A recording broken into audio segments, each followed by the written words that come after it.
Hello, my dear students. I am Anil Kumar Yadav from Government College Hasod, and today I will discuss the intrinsic semiconductor and their concentration charge density.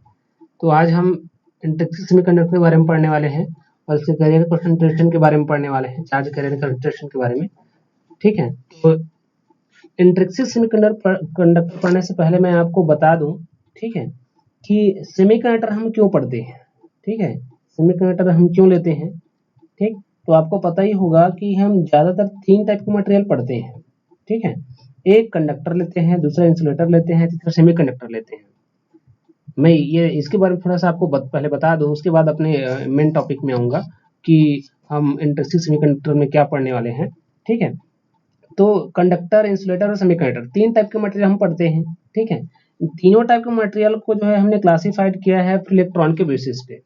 किसके basis पे classified किया है? Free electron के basis पे। क्या है, अब मैं आपको फ्री इलेक्ट्रॉन के बारे में थोड़ा सा बता दूं। ठीक है, आपको पता ही होगा कि जो न्यूक्लियस होता है, ठीक है, न्यूक्लियस होता है, उससे इलेक्ट्रॉन जो है क्लोजली बाउंडेड रहते हैं। ठीक है, क्लोजली बाउंडेड रहते हैं। तो कुछ ऐसे एटम होते हैं जिनके लिए जो इलेक्ट्रॉन जो है न्यूक्लियस के साथ एकदम टाइटली क्लोजली बाउंडेड रहते हैं और किसी के साथ जो है वीकली बाउंडेड रहते हैं। तो टाइटली जो बाउंडेड रहते हैं उनको परमाणु के न्यूक्लियस से जो है सेपरेट कर पाना पॉसिबल नहीं हो पाता है। ठीक है, ज़्यादा उसके लिए हमको रिएक्शंस की ज़रूरत पड़ता है। इसके अपोजिट देखा जाए तो वे इलेक्ट्रॉन जो न्यूक्लियस के जो आउटर मोस्ट ऑर्बिट में रहते हैं, ठीक है, मतलब जो बाहरी कक्षा में रहते हैं, इलेक्ट्रॉन न्यूक्लियस से जो थोड़े दूर रहते हैं, तो उन इलेक्ट्रॉन को जो है न्यूक्लियस पर देखा जाए तो जो फोर्स रहता है वो वीकली फोर्स रहते हैं, वीकली बाउंडेड रहते हैं। ठीक है, जिन्हें आसानी से हम एटम से सेपरेट कर सकते हैं, जिनको हम क्या कहते हैं, वैलेंस इलेक्ट्रॉन कहते हैं या फिर फ्री इलेक्ट्रॉन कहते हैं। ठीक है, जो परमाणु में जो है क्या करता है, इजिली जो है मोशन कर सकता है, तो इसको हम फ्री इलेक्ट्रॉन बोलते हैं। इसी फ्री इलेक्ट्रॉन के बेसिस पर जो है हमने मटेरियल को 3 टाइप के कैटेगराइजेशन में रखा है। पहला कंडक्टर, इंसुलेटर एंड सेमीकंडक्टर।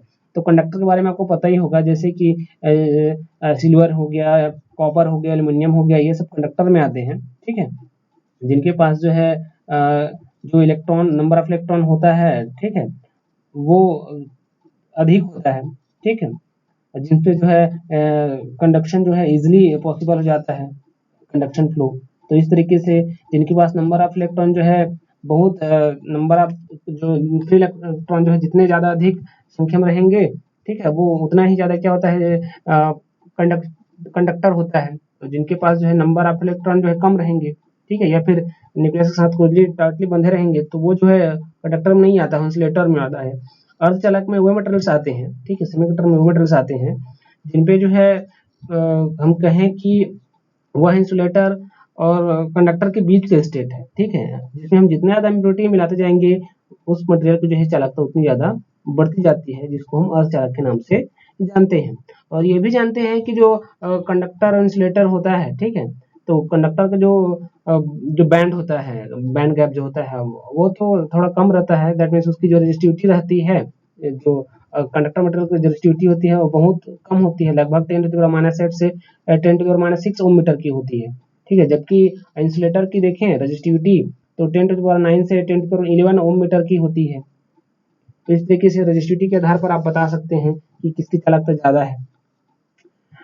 लेकिन जब हम सेमीकंडक्टर की बात करते हैं तो जो बैंड गैप बात करते हैं, बैंड गैप की, ठीक है, वो बैंड गैप जो है बहुत ही कम होता है। यानी कि बैलेंस बेड और कंडक्शन बेड के बीच में जो गैपिंग होता है वो बहुत ही कम होता है। इसलिए हम जो ज़्यादातर मटेरियल में जो है सेमीकंडक्टर मटेरियल की यूज़ करते हैं।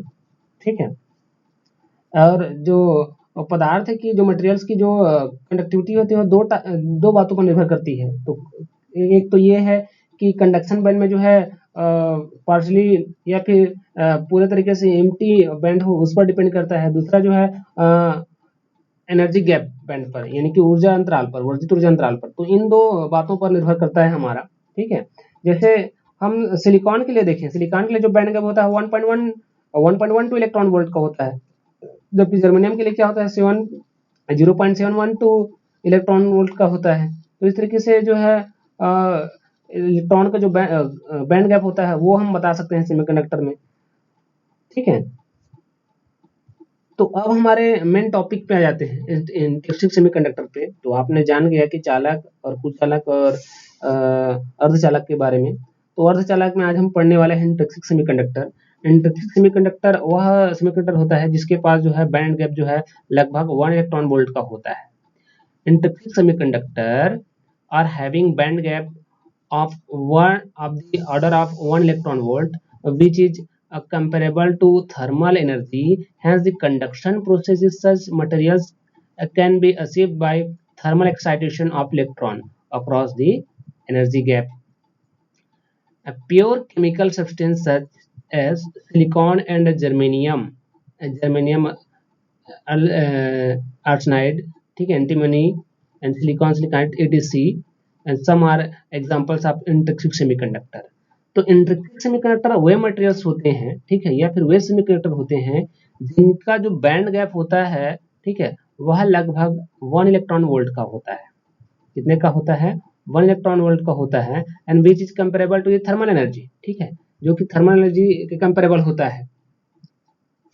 ठीक है, अब आपको मैं बता दूं कि जो कंडक्शन प्रोसेस होता है, ठीक है, conduction process in such materials can have achieve by the thermal excitation the electrons across the energy gap and pure chemical substance such as germanium and silicon, ठीक है, एटीसी ऑल मटेरियल्स। तो जब हम thermal excitation की बात करते हैं तो इंटरफेस सेमीकंडक्टर में जो है इलेक्ट्रॉन वैलेंस बैंड से कंडक्शन बैंड में जो है थर्मल एक्साइटेशन के थ्रू ही एनर्जी गैप को क्रॉस करके जाता है। शुरू में जब देखते हैं तो क्या होता है कि जो इंटरफेस सेमीकंडक्टर होता है उसके जो वैलेंस बैंड होता है उसमें पूरे तरीके से इलेक्ट्रॉन फिल रहते हैं, ठीक है, पूरे तरीके से जो इलेक्ट्रॉन रहते हैं वह भरे हुए रहते हैं। At absolute zero temperature, their valence band is completely filled, and the conduction band, which is separately energy gap, is empty. That means ये कहा जा रहा है कि शुरू में जब हम एब्सोल्यूट जीरो टेम्परेचर की बात करें तो उस टेम्परेचर पर क्या होगा कि जो वैलेंस बैंड रहेगा वो पूरे तरीके से फिल रहेगा, आपके इलेक्ट्रॉन जो वैलेंस बैंड पूरे तरीके से भरे हुए रहेंगे। अब जो एनर्जी गैप है उसके थ्रू सेपरेट कौन है? कंडक्शन बैंड सेपरेटेड है उससे। अब इस स्थिति में क्या होगा, इस कंडीशन पे आपके जो वैलेंस बैंड है उसमें के इलेक्ट्रॉन जो है एनर्जी गैप को क्रॉस करके कंडक्शन बैंड में नहीं जा सकते, क्योंकि उनको किसी प्रकार का जो है किसी टाइप का थर्मल एक्साइटेशन नहीं मिल पा रहा है, उनको उसमें ऊर्जा किसी प्रकार का नहीं मिल पा रहा है जिससे जो है वह इलेक्ट्रॉन वैलेंस बैंड का जो इलेक्ट्रॉन एनर्जी गैप को क्रॉस करे और कंडक्शन बैंड में जाए। तो फर्स्ट कंडीशन तो ये हो गया, ठीक है, यानी कि इस केस में हमारा कंडक्शन बैंड क्या है? कंप्लीटली जो है एम्प्टी है। And thus the absolute zero in intrinsic semiconductor behave as an insulator. अब इस कंडीशन में जो है इस कंडीशन में कैसा बिहेव करता है? यह इंसुलेटर की तरह बिहेव करता है। At absolute zero temperature the intrinsic semiconductor behave as just like a insulator, और because the electrons have no any thermal excitation energy, and then the electrons are not across the band gap when they are crossing about the conduction band and valence band energy. So the electron are completely filled in valence band. तो इस तरीके से जो electron कहाँ fill रहते हैं? Completely जो है वैलेंस बैंड में फिल रहते हैं। और इस कंडीशन पे जो है ये हमारा जो इंटरेक्सिक सेमीकंडक्टर रहता है वह कंप्लीटली इंसुलेटर की तरह बिहेव करता है। अब हमारे सेकेंड कंडीशन की बात करते हैं। तो सेकेंड कंडीशन में जाएंगे तो as the temperature is greatly increased, the electrons of valence band get excited at the excitation of electron from the valence band to the conduction band leave an equal number of electrons of vacancies called holes in the valence band. अब हम इसके दूसरे condition की बात करते हैं। तो दूसरे कंडीशन में हम क्या करते हैं कि as the temperature is greatly increased, the electrons of valence band get excited, and the excitation of electrons from the valence band to the conduction band leave an equal number of vacancies called holes as the valence band. अब second number case की बात करें हम, तो second number case में क्या हो रहा है कि जब हम ग्रेजुअली जो है टेम्परेचर को इंक्रीज कर देते हैं अब मटेरियल के टेम्परेचर को आप इंक्रीज करेंगे तो क्या होगा कि जो वैलेंस बैंड में नंबर ऑफ इलेक्ट्रॉन थे, ठीक है, जो नंबर ऑफ फ्री इलेक्ट्रॉन थे, वो नंबर ऑफ इलेक्ट्रॉन क्या हो जाएंगे, थर्मली एक्साइटेड हो जाएंगे, यानी कि उसको उसमें ऊर्जा मिलेगी इलेक्ट्रॉन को। अब इलेक्ट्रॉन को उसमें ऊर्जा जब मिलेगी तो क्या होगा कि नंबर ऑफ जो फ्री इलेक्ट्रॉन है वो अपना अपना स्थान, वैलेंस बैंड के अपने अपने स्थान को छोड़कर कहाँ जाएगा, कंडक्शन बैंड में चला जाएगा। ठीक है, यानी कि एनर्जी गैप को जो है क्रॉस कर जाएगा, और क्रॉस करके कहाँ चला जाएगा, कंडक्शन बैंड में चला जाएगा। तो जितने नंबर ऑफ इलेक्ट्रॉन जो है अपना अपना जगह छोड़ते जाएंगे, उस जगह पे जो है होल क्रिएट होते जाएगा। इस तरीके से number of free electron and number of hole दोनों एक दूसरे की संख्या में क्या हो जाएंगे, बराबर हो जाएंगे। तो जितने नंबर ऑफ इलेक्ट्रॉन जो है कंडक्शन बैंड में रहेंगे, उतने नंबर ऑफ होल जो है वैलेंस बैंड में रहेगा। इस तरीके से इलेक्ट्रॉन और होल का जो है क्या बोलते हैं, कॉम्बिनेशन होता रहेगा। ठीक है, तो जैसे जैसे हम टेम्परेचर इंक्रीज करते जाएंगे, वैसे वैसे जो इलेक्ट्रॉन जो है क्या होते जाएगा, वैलेंस बैंड को छोड़कर जो है कंडक्शन बैंड में जाते जाएगा। दैट मीन जो है उनकी जो कंडक्टिविटी है वो धीरे धीरे मटेरियल की क्या होती जाएगी, बढ़ती जाएगी। तो इस तरीके से सेकेंड केस में हमने देखा कि नंबर ऑफ इलेक्ट्रॉन जो है वैलेंस बैंड को छोड़कर कंडक्शन बैंड में जाते हैं। तो उसका रीजन क्या है, तो उसका रीजन ये है कि उनको जो है उसमें ऊर्जा मिल जाती है, थर्मल एक्साइटेशन हो जाता है इलेक्ट्रॉनों का, जिससे वह कंडक्शन वैलेंस बैंड को छोड़कर कंडक्शन बैंड में चले जाते हैं। Both electron in conduction bands and holes in valence band serve as the charge carrier and they contribute the electrical conductivity. This situation is shown in figure this. ठीक है, अब जो नंबर ऑफ इलेक्ट्रॉन जो conduction में पहुंच गए हैं और जो नंबर ऑफ होल जो बैलेंस बैंड में है, वो दोनों एक दूसरे के इक्वल हैं। अब इक्वल है तो क्या करेंगे कि जो मटेरियल्स हैं, ठीक है, मटेरियल्स हैं उसकी जो है कैरियर चार्ज डेंसिटी जो है क्रिएट करेंगे, जिससे जो है उस पर जो है इलेक्ट्रिकल कंडक्टिविटी फ्लो होने लगेगी, उसकी जो है मतलब चालकता बढ़ने लगेगी। तो इलेक्ट्रिकल कंडक्टिविटी जो है इसमें कंट्रीब्यूट हो जाएगा, मतलब अपना योगदान देते हैं इलेक्ट्रिकल कंडक्टिविटी फ्लो कराने में number of electron and number of holes. ठीक है, कंडक्शन बैंड की तरफ से इलेक्ट्रॉन कंट्रीब्यूट करते हैं एनर्जी, एंड वैलेंस बैंड की तरफ से जो है होल एनर्जी जो है कंट्रीब्यूट करता है कंडक्टिविटी फ्लो कराने के लिए मटेरियल की। तो इस तरीके से जो है इसमें इलेक्ट्रिकल कंडक्टिविटी फ्लो होती है मटेरियल की। तो दोनों का जो है योगदान बहुत जरूरी है, नंबर ऑफ इलेक्ट्रॉन का, नंबर ऑफ होल का। उसके पहले लेकिन इलेक्ट्रॉनों का एक्साइटेशन होना बहुत जरूरी है। यदि आपके इलेक्ट्रॉन एक्साइटेड स्टेट में नहीं है, दैट मीन्स जो है आप जो है यहाँ से जो है करंट फ्लो नहीं करा सकते। उस स्थिति में जो है आपका जो सेमीकंडक्टर मटेरियल है, जो इंटरफेस सेमीकंडक्टर मटेरियल है, वह कैसा बिहेव करेगा, इंसुलेटर के भांति बिहेव करेगा। इसीलिए तो कहा जाता है कि जब हम ग्राफ निकालते हैं, ठीक है, प्रैक्टिकली जब हम ग्राफ निकालते हैं तो कहा जाता है कि रूम टेम्परेचर पर कितना करंट फ्लो हो रहा है सेमीकंडक्टर पर। तो रूम टेम्परेचर जैसे कि 25 डिग्री सेल्सियस लेते हैं अपन, ठीक है, तो उस पर जो है उस टेम्परेचर पर जो है नंबर ऑफ जो इलेक्ट्रॉन जो है वो थर्मल एक्साइटेशन एनर्जी अचीव कर लेते हैं, जिससे वैलेंस बैंड को छोड़कर कहाँ चले जाते हैं, कंडक्शन बैंड में चले जाते हैं। इस तरीके से जो वैलेंस बैंड है वो वैलेंस बैंड को छोड़कर कंडक्शन बैंड में गया, तो क्या होता है कि सेमीकंडक्टर जो इंटरफेस सेमीकंडक्टर मटेरियल है उसकी कंडक्टिविटी बढ़ गई। दैट मीन्स वहां से आप इलेक्ट्रिकल एनर्जी जो है फ्लो होने लग जाएगा। तो हम वहां से करंट जो है मेजर कर सकते हैं, वोल्टेज एंड करंट जो है क्या कर सकते हैं, वहां से मेजर कर सकते हैं। इस तरीके से ये सेमीकंडक्टर में होता है। ठीक है, अब इसके बाद इसके जो है कैरियर कॉन्सेंट्रेशन देख लेते हैं, चार्ज कैरियर कॉन्सेंट्रेशन देख लेते हैं क्या होता है। इंटरेक्टिव सेमीकंडक्टर में हम कैरियर कॉन्सेंट्रेशन देख रहे हैं। It is known that the band gap of semiconductor is small and thus even at moderate temperature the electrons lying on the top of the valence band get excited into the conduction band and leaving behind the equal number of holes in the valence band. And this means that the pure semiconductor under thermal equilibrium the number of electrons and holes are equally since they are produced as electron hole pairs। ठीक है, जब हमने देखा कि जो number of electron है, ठीक है, जो नंबर ऑफ इलेक्ट्रॉन और जो नंबर ऑफ होल हैं, यानी कि वैलेंस बैंड जो वैलेंस बैंड के होल हैं, जो कंडक्शन बैंड के इलेक्ट्रॉन हैं, ठीक है, वो दोनों ही कंट्रीब्यूट करते हैं एनर्जी, अपना अपना एनर्जी कंट्रीब्यूट करते हैं क्या बोलते हैं, इलेक्ट्रिकल एनर्जी फ्लो कराने के लिए सेमीकंडक्टर में। दैट मीन्स जो है इलेक्ट्रॉन और होल का एक तरीके से पेयर बनता है। ठीक है, और वहीं पेयर जो है अपना अपना एनर्जी कंट्रीब्यूट करते हैं, जिससे जो है मटेरियल की हम इलेक्ट्रिकल एनर्जी को मेजर कर सकते हैं, उसके करंट और वोल्टेज को मेजर कर सकते हैं।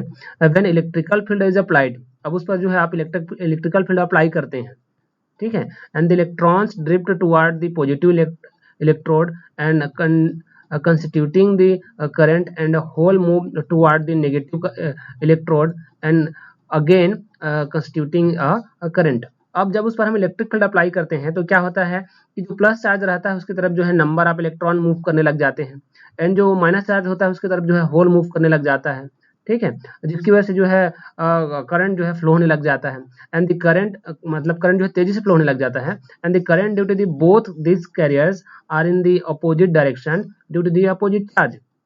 अब हम जानते हैं कि विद्युत धारा के विपरीत दिशा में इलेक्ट्रॉन का फ्लो होता है, क्योंकि वो पॉजिटिव की तरफ जा रहा रहता है और जो होल्स आता है वो नेगेटिव तरफ जा रहा होता है। इस वजह से जो है जो डायरेक्शन रहता है क्या रहता है, अपोजिट रहता है चार्ज के, and the drift velocity are given by, अब उनका जो है अनुगमन वेग निकाल लेते हैं, ड्रिफ्ट वेलोसिटी निकाल लेते हैं। ड्रिफ्ट वेलोसिटी कितना निकल जाएगा, V D E equal to mu E into capital E, ठीक है, एंड वी डी एच ये ड्रिफ्ट वेलोसिटी है वी डी, और ई इलेक्ट्रॉन के लिए V D H drift velocity है होल्स के लिए, equal to mu H into E निकाल लिए, ठीक है। इस तरीके से इक्वेशन हमारा फर्स्ट हो गया।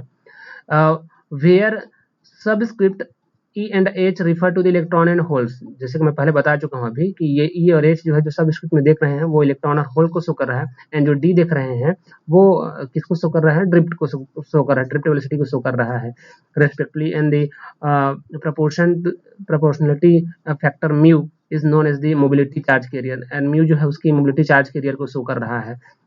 Under equilibrium conditions the rate of generation electron hole pair, G is the function of T depending on the nature of materials and the temperature, ठीक है। जो जनरेशन ऑफ जो इलेक्ट्रॉन होल पेयर है वो material के nature पर depend करेगा and temperature पर डिपेंड करेगा, ठीक है। जो इक्विलिब्रियम कंडीशन पर हम देखें तो इक्विलिब्रियम कंडीशन पर जो इलेक्ट्रॉन होल पेयर बन रहा है, ठीक है, जो इलेक्ट्रॉन होल पेयर बन रहा है वो किस पर डिपेंड करेगा, मटेरियल के नेचर पर डिपेंड करेगा, टेम्परेचर का डिपेंड करेगा कि मटेरियल जो है किस क्वालिटी का है, ठीक है, और टेम्परेचर कितना ज़्यादा है कितना कम है, तो इन दोनों पर डिपेंड करने वाला है, मटेरियल के नेचर पर एंड टेम्परेचर पर इक्विलिब्रियम कंडीशन पे। To maintain a concentration of pairs the rate of recombination, ठीक है, which depends on properties the material and is proportional to concentration of two charge must be equal and GT function then, ठीक है। यहाँ पे जो हमने GT लिया है इलेक्ट्रॉन होल पेयर जो लिया है, ठीक है, और जो यहाँ पे RT ले रहे हैं रिकम्बिनेशन ले रहे हैं, ठीक, रिकम्बिनेशन ले रहे हैं इलेक्ट्रॉन होल का, और जो पेयरिंग जो लिया है हमने GT लिया है वो दोनों एक दूसरे के बराबर हो जाएंगे, ठीक है। तो इतने इक्वल टू हम क्या लिख रहे हैं, KNI इंटू PL लिख रहे हैं, जहाँ NI and PI क्या है, इंटरेक्टिव इलेक्ट्रॉन एंड होल है, ठीक है। N जो है इलेक्ट्रॉन के लिए और P जो है प्रोटॉन के लिए, दैट मीन्स होल के लिए, होल डेंसिटी हो गया ये इलेक्ट्रॉन, Ni जो इलेक्ट्रॉन डेंसिटी और Pi क्या हो गया, होल डेंसिटी हो गया, and K takes into the account for the charge densities and properties semiconductor material. For pair generation Ni equal to Pi, तो पेयर जनरेशन कितना होता है, जितने नंबर ऑफ इलेक्ट्रॉन होंगे उतने नंबर ऑफ होल होंगे, तो इस तरीके से ये दोनों जो है क्या हो जाएंगे, बराबर हो जाएंगे, GT equal to RT equal to, अब Pi की जगह में आप Ni रख सकते हैं तो क्या हो जाएगा, KNI स्क्वायर हो जाएगा, ठीक है। तो हम क्या लिख सकते हैं इसको, Ni into PI equal to Ni का स्क्वायर लिख सकते हैं। तो इस तरीके से Ni स्क्वायर आल्सो डिपेंड किस पर डिपेंड करने वाला है हमारा, ठीक है, जो नंबर ऑफ इलेक्ट्रॉन है, ठीक है, जो नंबर ऑफ इलेक्ट्रॉन है वो हमारा किस पर डिपेंड कर रहा है, वो डिपेंड कर रहा है हमारा टेम्परेचर पर, किस पर डिपेंड कर रहा है, टेम्परेचर पर डिपेंड कर रहा है, एंड मटेरियल के नेचर पर डिपेंड कर रहा है, and this is the interactive semiconductor carrier concentration. तो इस तरीके से हमने इसका कैरियर कंसंट्रेशन के बारे में देखा और जाना, ठीक है, and NiP are the interactive, ये तो इसके बारे में जान ही गए आप, ठीक है।